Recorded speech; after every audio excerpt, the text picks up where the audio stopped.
Gabbar Singh release అప్పుడు block buster అయింది, collections Pawan Kalyan గారికి చెప్పొద్దు అన్నారు కదా, 100%. ఇప్పుడైనా చెప్తారా? ఎందుకంటే ఇప్పుడు సినిమాలు ఏది రిలీజ్ అయినా కూడా కలెక్షన్స్ ఇంత వసూలు చెప్తున్నారు. ఇప్పుడు చెప్తాను, లాస్ట్ టైం చెప్పక బాధపడ్డాను ఛాన్స్ సార్లు.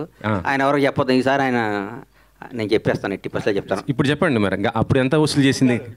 ఇప్పుడు ఆయన సత్యనారాయణ గారు రిలీజ్ అయినా చెప్తాం. ఇప్పుడైతే అద్భుతంగా ఉన్నాయి, ఓపెన్ చేయగానే ఫుల్ అయిపోతున్నాయి. నాకు దాదాపు అసలు ఈ చరిత్రలో కని విని ఎరగని విధంగా ఇండియన్ సినిమాల్లో రిలీజ్కి ఎంత కలెక్ట్ చేస్తా అనే విధంగా కలెక్ట్ చేస్తా నమ్మకం నాకు ఉంది. డెఫినెట్గా అది రీచ్ అవుతా అనిపిస్తుంది. ఎందుకంటే సెకండ్ మార్నింగ్ రిలీజ్ చేయాల్సింది, దీన్ని ముందు రోజు ప్రీమియర్స్ అడుగుతున్నారంటే మీరు అర్థం చేసుకోండి సార్.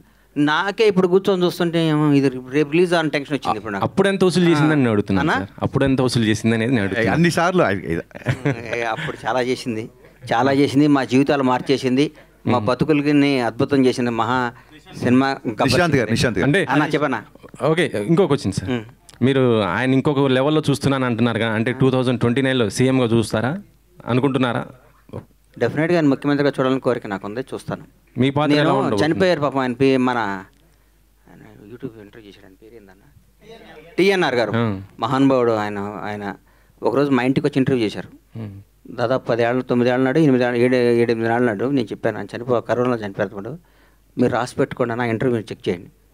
పవన్ కళ్యాణ్ ఆయన ముఖ్యమంత్రి అవుతారు, ఆయన స్థాయి వేరు, ఆయన ఎక్కడో ఉంటాడని నేను 7 సంవత్సరాల ముందు చెప్పాను. నేను ఏదో అన్నానంటే అది అయితే తీరుతుంది అంతే. అది చంద్రబాబు గారు జైల్లో నుంచి బయట ఉన్నప్పుడు కేబీఆర్ పార్క్లో బయటకు వచ్చారు.